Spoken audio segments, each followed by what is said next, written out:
विद्यार्थी मित्रांनो नमस्कार. SYBSC computer science mathematics paper first semester 3 groups and coding theory यामध्ये आपण इम्पॉर्टंट एक्झाम्पलचे टाइप बघतो आहोत. आजच्या लेक्चरला आपण कोडिंग थिअरीवर एखादा मेसेज एनकोड कसा करायचा, त्याचा अर्थ काय, मग तो डिकोड कसा करायचा, त्याचा अर्थ काय, या टाइपचं एक्झाम्पल बघतो. पूर्वीच्या काळी मूळ संदेश सांकेतिक शब्दात रूपांतरित करून पाठवण्याची पद्धत होती, जेणेकरून तो संदेश काय आहे हे तो संदेश वाचणाऱ्या शत्रूला सुद्धा समजत नसायचं. कारण जो संदेश पाठवला तो मूळ संदेश एन्कोड केलेला असायचा, म्हणजे कोड भाषेत लिहिलेला असायचा. आणि मग तो संदेश ज्याला पाठवला त्याला पोहोचल्यानंतर त्याला मात्र तो संदेश डिकोड करता यायचा, म्हणजे तो संदेश त्याला मूळ शब्दात वाचता सुद्धा येत असायचा. ही जी पद्धती होती ही RSA पद्धत म्हणून ओळखली जाते. यामध्ये R स्टँड्स फॉर रॉन रायवर, S stands for Adi Shamir and A stands for Leonard Adleman. या तिघांनी ही पद्धत शोधून काढली, म्हणून या पद्धतीला RSA मेथड असं म्हणतात. ठीक आहे. आता यामध्ये E ही पब्लिक की असते. मेसेज एन्क्रिप्ट करण्यासाठी या ईचा वापर केला जातो. त्यानंतर आहे डी. डी ही प्रायव्हेट की आहे, म्हणजे मेसेज डिस्क्रिप्ट करण्यासाठी याचा वापर केला जातो. आता हा क्वेश्चन टाईप काय असतो आणि एक्झॅक्टली यामध्ये आम्हाला करायचं काय असतं ते आपण नीट समजून घेऊया. एक्झाम्पल असे बघा. In the RSA system, take P is equal to 3, Q is equal to 11 and E is equal to 3. पहिला क्वेश्चन असा विचारला, encode the message do with public key EN. दुसरा प्रश्न असा विचारला, decode the resulting message with private key DN. आणि मग म्हटले डिटरमाइन प्रायव्हेट की DN. आता यामध्ये तुम्हाला काय दिलं, we have given P is equal to 3, Q is equal to 11, E is equal to 3. ही E पब्लिक की आहे, लक्षात ठेवा. आता आम्हाला यामध्ये पहिल्यांदा N शोधून काढायचा असतो. So N is equal to काय, P इंटू Q. म्हणजे P आहे 3, Q आहे 11, प्रॉडक्ट येतो 33. याचा अर्थ N ची किंमत झाली 33. ओके. त्यानंतर आम्हाला फाय N शोधून काढायचं असतं. फाय N हे युलर्स टॉर्टियंट फंक्शन आहे, लक्षात ठेवा. फाय N आम्हाला पुढं शोधून काढायचा असतो. फाय N म्हणजे फाय N किती आहे, P इंटू Q. हे बघा. मग five P and five Q असं आपण प्रॉडक्टमध्ये सेपरेट करतो. मग फाय P म्हणजे काय, P minus 1 into five Q म्हणजे काय, Q मायनस 1. आता तुम्हाला माहिती P आणि Q आम्हाला व्हॅल्यूज दिलेल्या आहेत या इथं. त्या इथं ठेवल्या की तुम्हाला फाय N हे कळत असतं. मग phi N is equal to P ची किंमत 3 मायनस 1, Q ची किंमत 11 मायनस 1, 3 मायनस 1 म्हणजे 2, 11 मायनस 1 म्हणजे 10. प्रॉडक्ट आला 20. याचा अर्थ फाय N किती आला, 20. हे एक लक्षात ठेवा. म्हणजे E3, N33 आहे आणि phi N20 आहे, हे नीट समजून घ्या. आम्हाला हा एक फॉर्म्युला लक्षात ठेवायचा आहे. डी ही प्रायव्हेट की आहे, लक्षात ठेवा.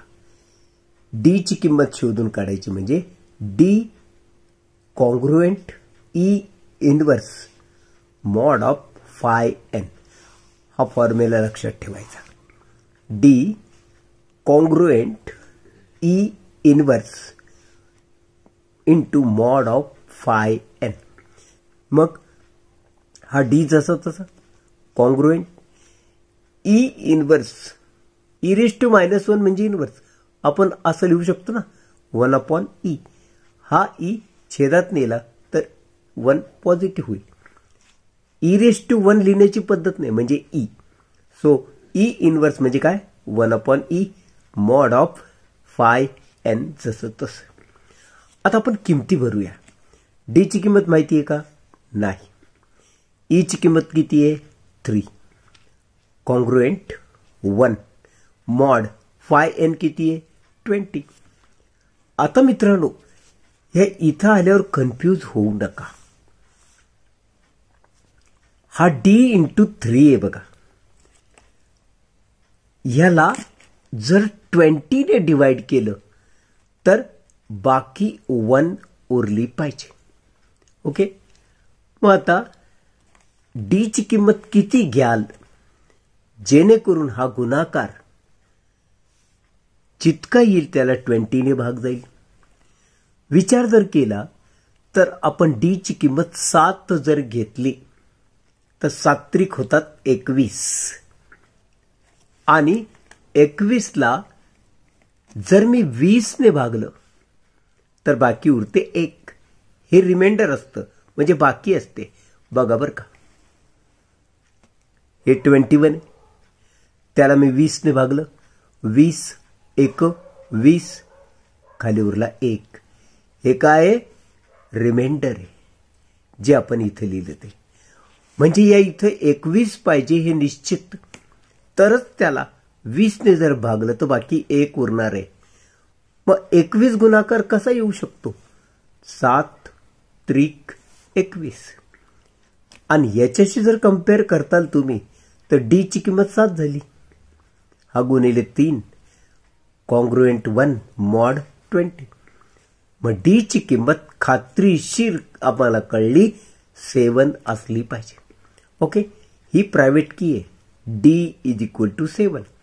म्हणजे आम्हाला जे माहित होतं ना, P Q E N phi n, आता आम्हाला मिळलं D is equal to 7. Okay. ए हा पहिला प्रश्न आहे. We have to encrypt message डू. हा डू ओरिजिनल मेसेज आहे, ज्याला आपण प्लेन टेक्स्ट असं म्हणतो. हा आम्हाला मेसेज पाठवायचा आहे, पण शत्रूला तो कळू नये डू हा शब्द, म्हणून तो एनक्रिप्ट करायचा आहे, म्हणजे सांकेतिक भाषेत लिहायचा आहे. ओके. आता कसं लिहितात बघा. Numerical value of letters in do are 314. हा डू जो मेसेज आहे त्याची न्यूमेरिकल व्हॅल्यू आम्हाला लिहायची. डी ची न्यूमेरिकल व्हॅल्यू आहे 3, तर ओ ची न्यूमेरिकल व्हॅल्यू 14. आता हे कसं आलं ते पण नीट समजून घ्या. मित्रांनो, अल्फाबेट तर तुम्हाला माहिती आहेत, ए पासून सुरू होतात, झेड पर्यंत असतात. ह्यांना व्हॅल्यूज असाइन केलेल्या आहेत. ए ला 0, बी ला 1 2 3 4 5 6 7 असं पुढे गेले. फायनली झेड ला 25 येणार. तुम्हाला माहिती ही मूळ अक्षर 26 आहेत, पण 0 पासून सुरुवात केली तर हे 25च होणार, हे तुम्हाला माहिती. या व्हॅल्यूजला आपण numerical values of these letters असं म्हणत असतो, हे लक्षात ठेवा.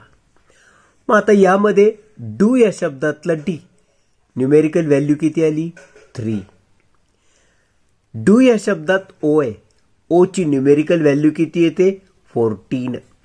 हेच आपण तिथे लिहिलंय की numerical value of do are 3 आणि 14. म्हणून आपण तसं लिहिलं 3, 14.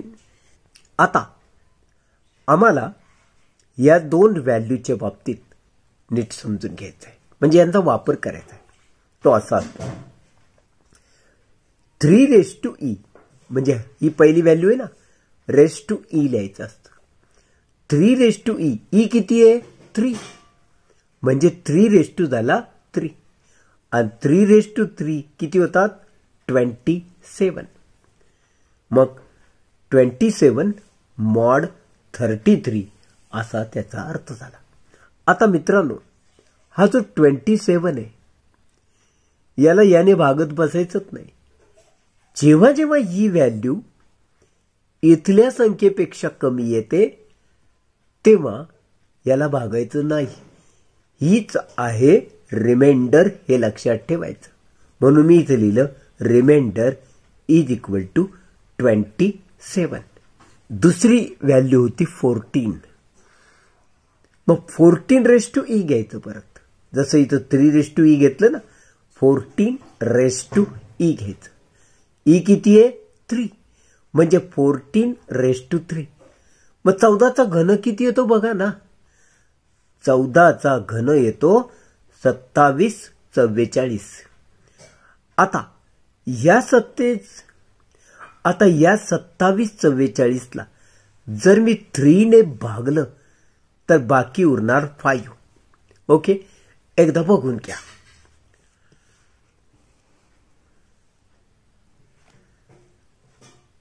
2744ला मी 33 ने भागलं.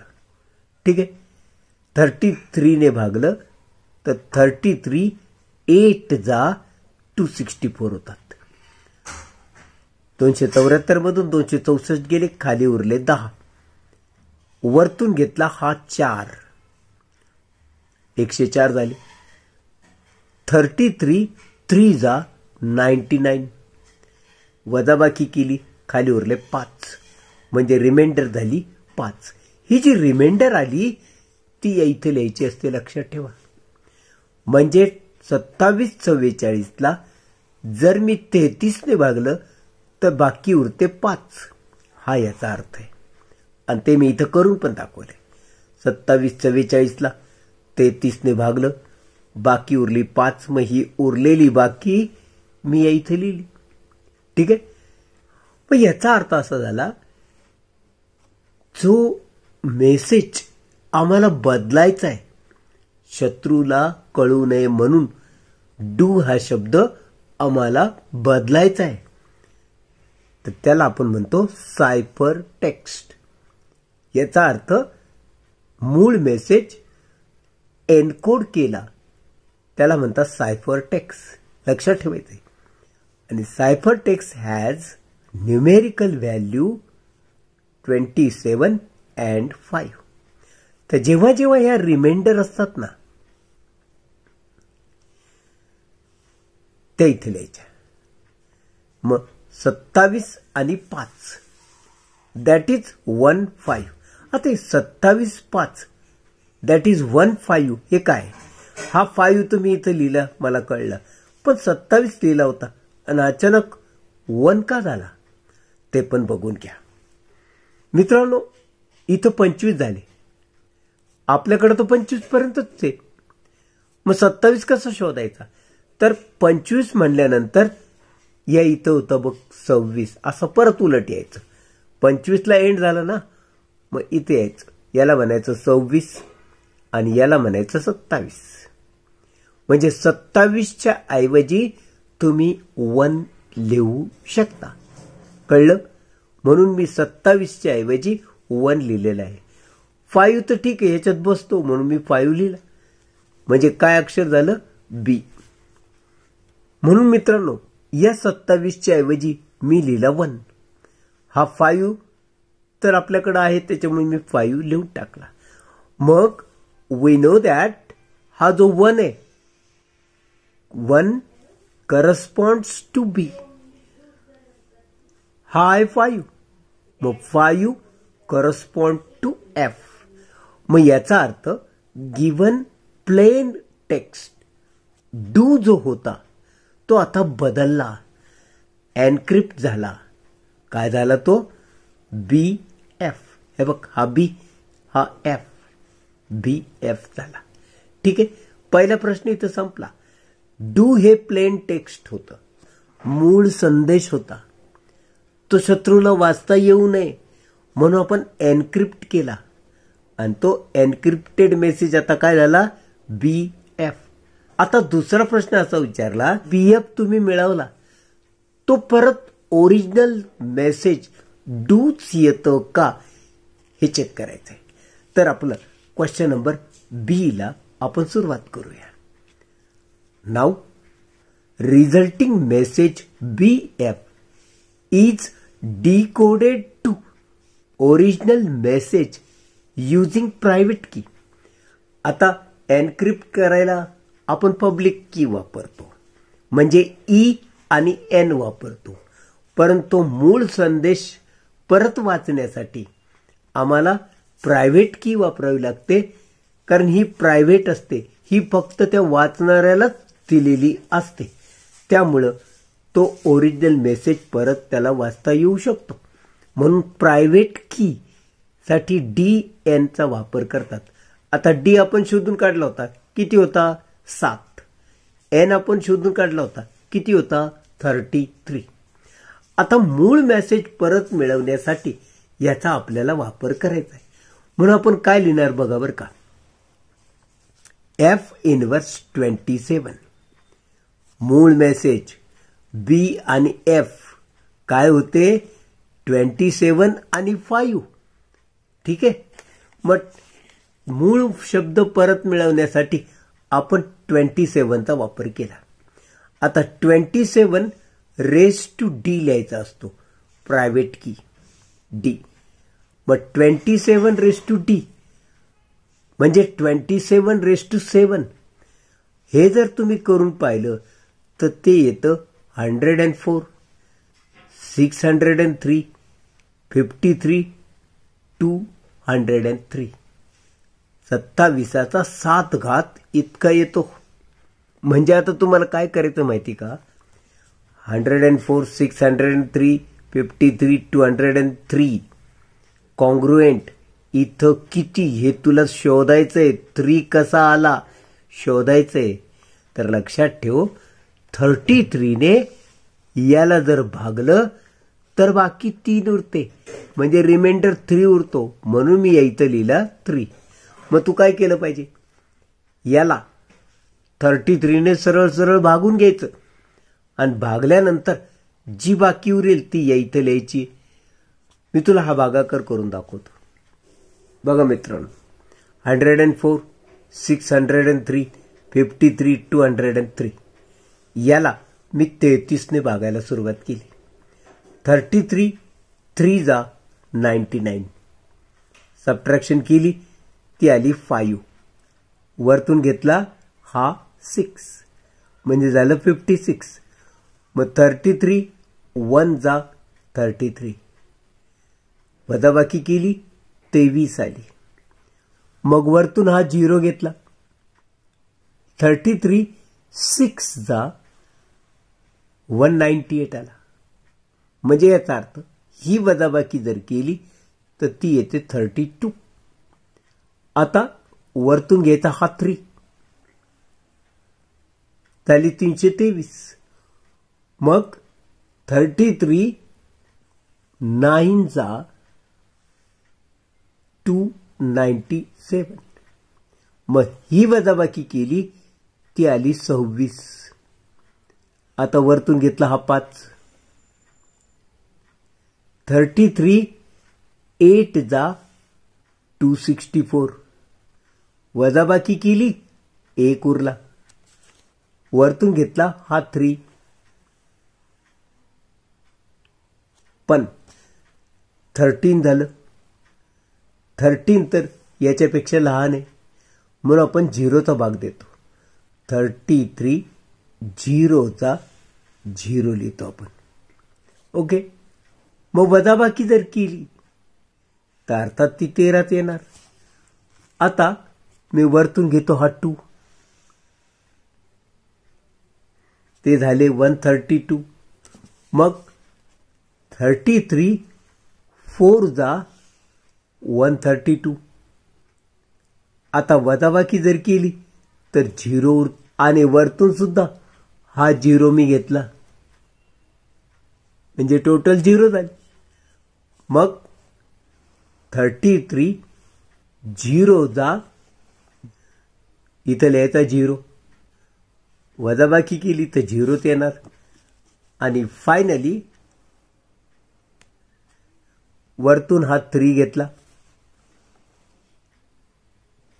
विचार करा, हा 3 सुद्धा या 33 पेक्षा लहान आहे, म्हणून परत आम्हाला 0चा भाग द्यावा लागेल. आणि 0चा भाग दिल्यावर वजाबाकी जर केली तर 3 उरणार. आणि अशा रीतीने मित्रांनो इथल्या संख्या संपल्या म्हणजे भागाकार सुद्धा संपला. सो रिमाइंडर किती आली? 3. तर अशा पद्धतीने भागाकार करून बघा. आपण या संख्येला भागलं 33 ने तर बाकी उरते 3. म्हणून मी 3 त्या कॉन्ग्रुएंसीच्या पुढे लिहिला. तर या संख्येला 33 ने भागल्यावर बाकी 3 उरते, म्हणून मी या इथे लिहिला 3. लक्षात ठेवा, ही रिमाइंडर आहे, ही आम्हाला उपयोगात आणायची आहे. ओके, आता पुढं दुसरी संख्या होती 5. म्हणून आपण काय लिहायचं? F inverse 5. ओके, म्हणजे 5 रेस टू प्रायव्हेट की D लिहायची आणि प्रायव्हेट की D 7 आहे, म्हणजे 5 रेस टू 7 होते. मग 5 रेस टू 7 कॅल्क्युलेट करून बघा ना, तो येतो 78 to 125. परत तोच प्रश्न येतो, याला 33 ने भागलं तर रिमाइंडर किती उरते? जी उरेल ती इथे लिहा. अंदाजे 14 लिहिलेलं नाही काही. याला 33 ने भागलं, जी रिमाइंडर आहे ती इथे लिहिली, म्हणून मी याला 33 ने कसं भागलं आणि रिमाइंडर कशी आली 14 ते दाखवतो. हे बघा मित्रांनो, 78 125 याला 33 ने भागतोय. 33 2 जा 66, वजाबाकी केली ती आली 12. ओके, वरतून घेतला हा 1. 33 3 जा 99, यांची वजाबाकी केली ती आली 22. वरतून घेतला हा 2. 33 6 जा 198, वजाबाकी केली ती आली 24. आणि फायनली वरतून घेतला 5. 245 आहे, म्हणजे 33 7 जा 231. आता वजाबाकी करा, ती येते 14, म्हणजे रिमाइंडर उरली 14. जेव्हा हा भागाकार केला तर रिमाइंडर आलती 3. आता हा भागाकार केला तर रिमाइंडर आली 14. ठीक आहे, ही रिमाइंडर उरते. मगाशी आपण पाहिलं 14 mod 33, म्हणजे रिमाइंडर इथं उरली होती 3, इथं उरली होती 14. लिहा ना मग तसं. न्यूमेरिकल व्हॅल्यूज 3 आणि 14 झाल्या. मग आता मूळ परतीचे अक्षर आहेत आणि त्यांना जे आपण न्यूमेरिकल व्हॅल्यूज दिल्या त्या 3 आणि 14 कुणाला आहेत बघून घ्या. मग आपण असं लिहितो, वी नो दॅट 3, पहिली रिमाइंडर 3 होती ना, 3 करस्पॉन्ड टू D, आणि दुसरी होती 14, 14 करस्पॉन्ड टू O. D साठी 3 आहे, O साठी 14 आहे. हे आपण मगाशी पाहिलं, म्हणजे DO that is original message त्या वाचणाऱ्याला कळला. Okay, so that is the original text is do. म्हणजे डू याला आपण एन्क्रिप्ट केलं, ते झालं BF. मग BF ला परत डिकोडिंग केलं तर डू म्हणजे ओरिजिनल मेसेज आम्हाला मिळाला. मित्रांनो, क्वेश्चन किचकट वाटतो, पण प्रॅक्टिस केल्यावर हा सहज समजू शकेल. काय करायचं ते नीट समजून घ्या आणि त्या पद्धतीने आपण प्रॅक्टिस करा. ओके, तर मित्रांनो, आजच्या लेक्चरला आपण इथंच थांबूया. भेटूया पुढच्या लेक्चरमध्ये एक नवीन एक्झाम्पल घेऊन. तोपर्यंत मला निरोप द्या. नमस्कार.